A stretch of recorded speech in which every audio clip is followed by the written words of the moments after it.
discussing New Year resolutions today. So if you just tuned in, too bad for you, you missed the previous segment. But don't worry, all the videos will be uploaded on our YouTube channel, the MTV Sports YouTube channel. So don't worry about anything. We are still with Roseanne and Fujita, and we are going to discuss in detail how to make a proper New Year resolution, and in step by step, right?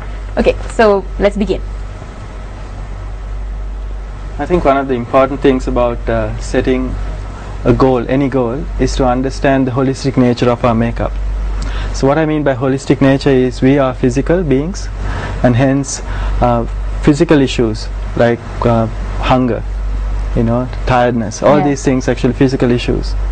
And then we are also emotional beings, and therefore emotional issues also affect us.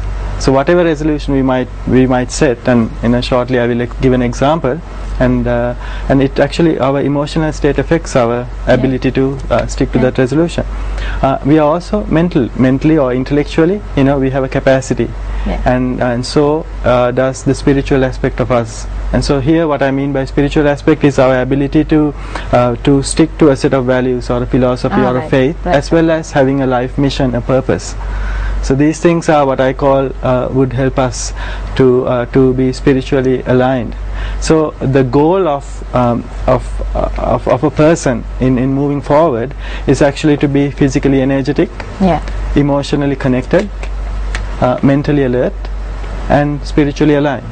Right. And so when all these four aspects are working together, then we are able to succeed at the goal that we set. If one of these goals areas are not in alignment, if they let us down, then there is a high likelihood that our goal also would fail. All right. So it's important to keep that the holistic nature of our makeup in mind when we set any goals. Okay. So here's an example. If you were to say, for example,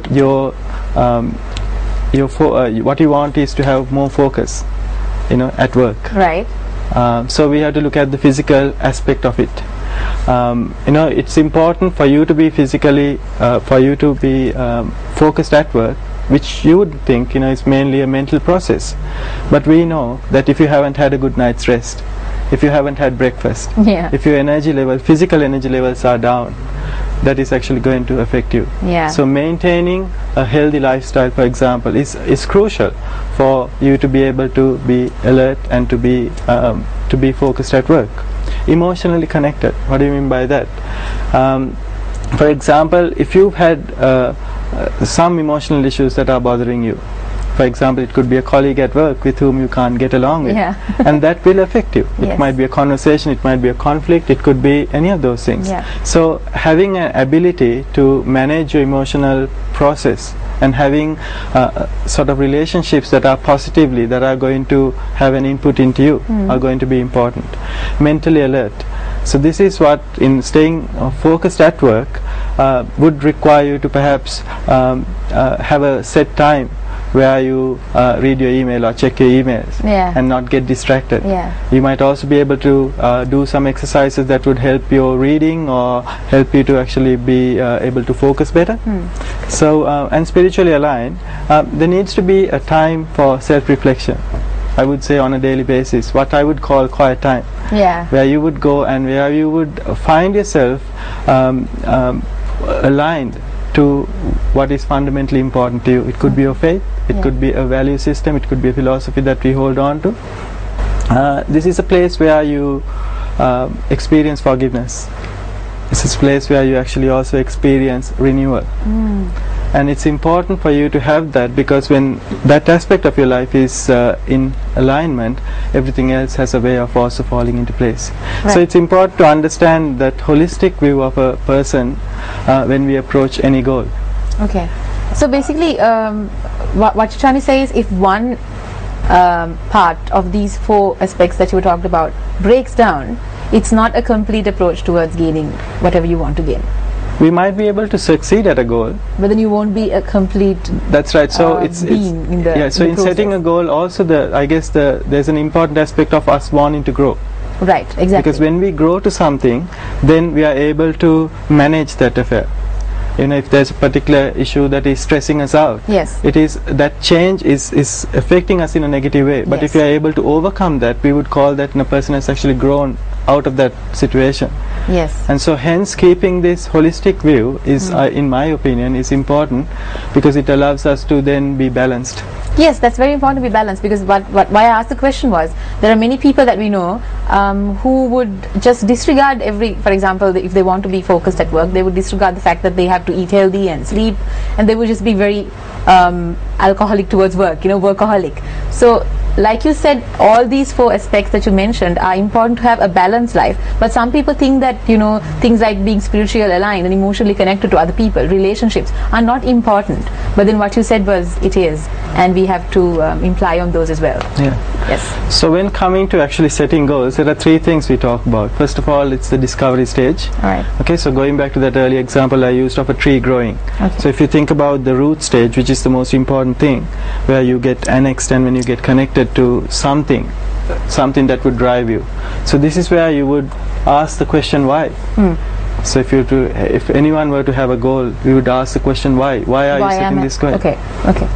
And so that allows you to understand the actual underlying motivation or the underlying reason. Yeah. Is it a guilt-based goal? Is it a fear-based goal? Or is it a identity-based goal, as we talked about earlier? Yeah. Can you give me an example of a guilt-based goal? What we mentioned before as well about say during Christmas and New Year you have eaten a lot, right, and now you know you have to lose weight, yes, so you're guilty that you have actually indulged. Now you want to burn those calories, right. So that would be a guilt-based goal. A fear-based goal would be that, you know, maybe you might have a time management problem at work, and then you've been pulled up several times, and then it's that fear of trying to meet your deadlines that's driving you.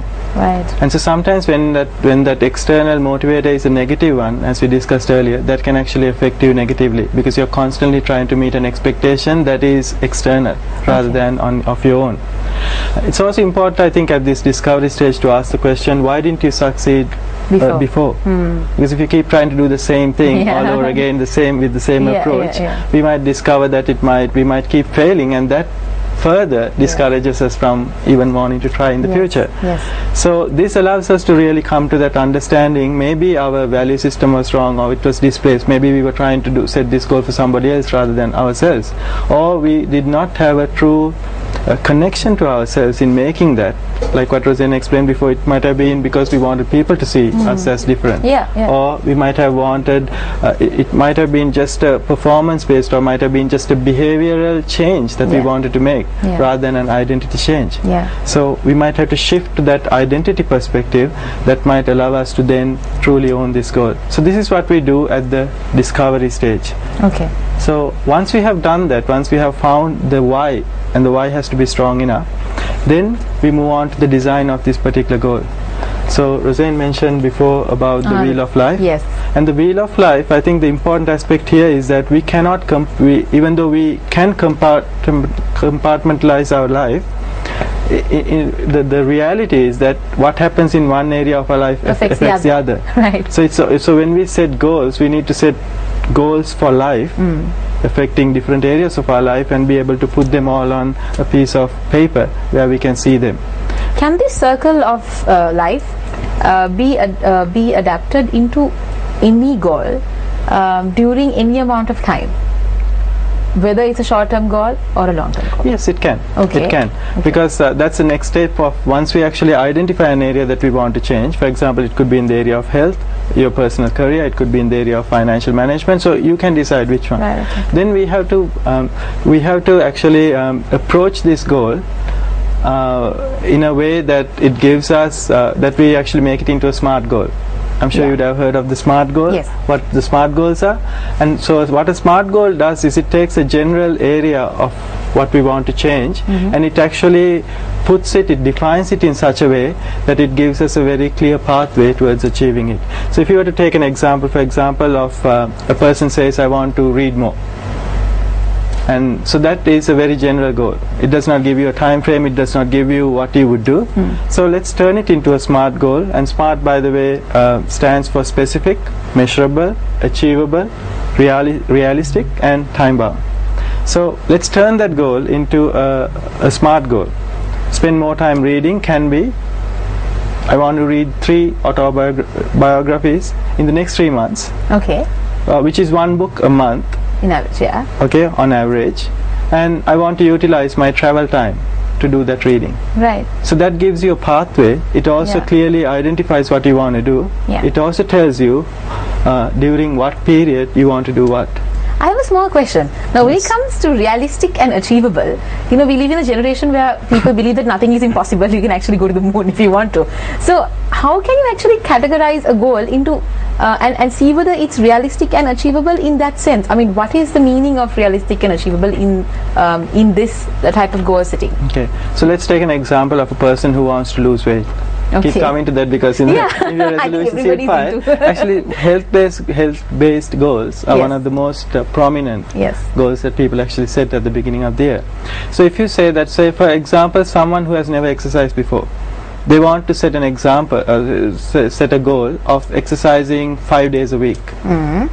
Now, it may be realistic for a person who is in the habit of exercising, but for someone who has never exercised, that might be a bit too far-fetched. Okay. So the danger in setting unrealistic goals is that if they fail at the initial onset of trying, what would happen is that would discourage them. And they would give up the entire thing. That's right. So it's far better to set a habit, because what we're trying to do is setting a habit, a change, making a change that would turn into a habit. It's far better to say, I want to exercise twice a week, and to be able to do that regularly over a period of time, rather than putting such a high goal and expectation on yourself. Yeah. So that would be an example of something that is, and that is once again very individual. Individual, yeah. You know, it has to. Depends on your personality. That's right. And so your habits. it's always good to have someone who you are accountable to in setting these goals, and sometimes that person might be able to give you a reality check. Good. Nice. All right. So moving on. What's next? Moving on, so we move from the design stage to what we call the deployment stage. So this is where we actually take action. So we've designed our goals and now we want to take action. So this is where we talk about what happens when a habit forms. You know, so statistics or research says that a habit is formed over a period of 6 weeks. And then it takes about 6 months before this habit becomes part of your lifestyle. So if you look at this graph here, it's a bit like a person trying to climb this particular hill, actually cycle this particular hill. So the top of the hill is where you would say this person has actually arrived or reached a stage where this change that they are trying to make has become part of their lifestyle. So along the way there are hurdles. For example, when it gets to that place where the hill becomes very steep, you find that many people tend to give up there. Many people sort of fall back and then go off the rails. Now there's a danger when sometimes when a person actually fails at that stage, there's a danger that they might go to a stage that is far worse than where they were at the beginning of setting that goal. Okay. And so it's so important to be able to support yourself through that stage, and what we need to do is find people who would provide that support. So it could be a colleague, it could be a mentor, it could be your gym instructor, it could be a coach, it could be your spouse, it could be a friend. And the important aspect is these people need to be encouraging, but not people who would be so encouraging that they won't also tell you the truth. All right, exactly. So that's right, because sometimes that doesn't help. So they need to be people that they need to be realistic, but at the same time that you can